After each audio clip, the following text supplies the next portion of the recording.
我们可以发现呢，在西方世界有着一股庞大的势力，他们认为联合国让他们束手束脚，他们要主宰当今的世界秩序，这显然是非常危险的。各位网友大家好，欢迎来到包明说。这期的话题我们说一说美国为何怂恿一个袖珍小国提议限制联合国安理会常任理事国的一票否决权。4月20号，美国撺掇的一个小的不能再小的袖珍小国叫列支敦士登，向联合国大会提出一项草案，要求限制联合国安理会5个常任理事国的一票否决权。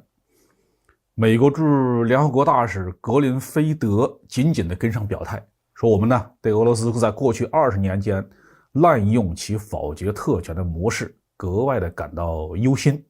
所以美国支持这项草案。我们知道联合国作为一个政府间的国际组织，一共有195个主权国家参加，却只有5个常任理事国拥有一票否决权。有很多国家早就不服气了，所以这个提案一出，全世界是一片哗然。很多网友可能觉得奇怪，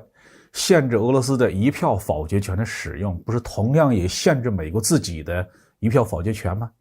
美国这是葫芦里卖的什么药呢？联合国的前身叫国联，国联并没有能够阻止第2次世界大战的爆发，所以这个机构的存在就没有意义了。为了防止国联的悲剧重演，联合国设立了安全理事会这么一个协商机制，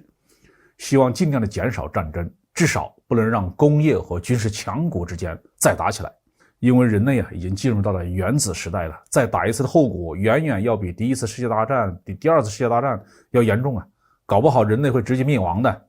考虑到中国、美国、英国、法国和苏联对2战胜利的主要贡献，以及这5个国家的综合国力，所以才有了联合国安理会的5大常任理事国制度。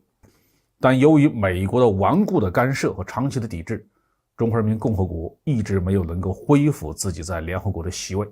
一直到1970年，新中国才在世界上绝大多数国家的支持之下，恢复了自己在联合国的合法席位。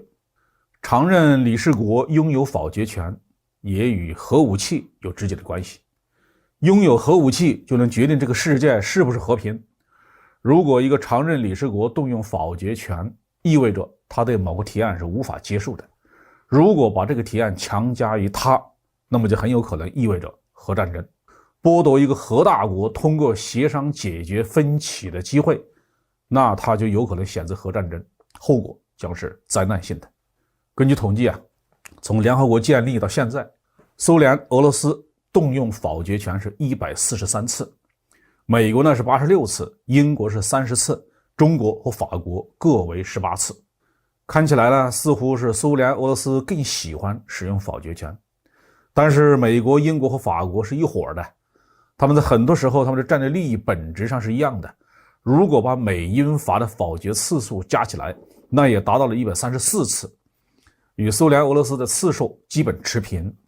所以实际上根本不存在什么苏联、俄罗斯更喜欢否决安理会提案的情况。至于中国为什么动用否决权这么少，有几个方面的原因。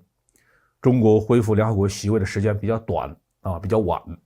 对世界热点地区冲突问题的介入也比较少，而且动用否决权的时候更为慎重。联合国安理会的否决权是对2战胜利、2战贡献的总结，得到了核武器、核威慑的加强，是早期各国的政治家们为了世界和平设计的一个有效的机制。但是冷战结束以后美国的政客们试图拆毁这个机制，已经不是1次2次了。因为中俄动用手里的否决权，多次让他们在全世界面前难堪，以至于美国对自己在联合国安理会常任理事国的那个一票否决权根本就不在乎。他要发动战争，根本就把联合国不当回事儿，也根本不理睬联合国的意见。另外我们注意到最近一些年来，否认2战成果，否认苏联对2战贡献的叫嚣是此起彼伏。最典型的例子就发生在乌克兰。乌克兰新纳粹组织不但得到了政府的支持，还四处拆毁红军纪念设施。2020年，美国的2大社交媒体之一的脸谱网站甚至不允许网民张贴苏联红军攻占柏林的照片。我们可以发现呢，在西方世界有着一股庞大的势力，他们认为联合国让他们束手束脚，他们要主宰当今的世界秩序，这显然是非常危险的。如果中国无法阻止这样的阴谋，我们能做的只有一件事情，那就是加强自己的国防力量，这里面当然包括战略核打击力量。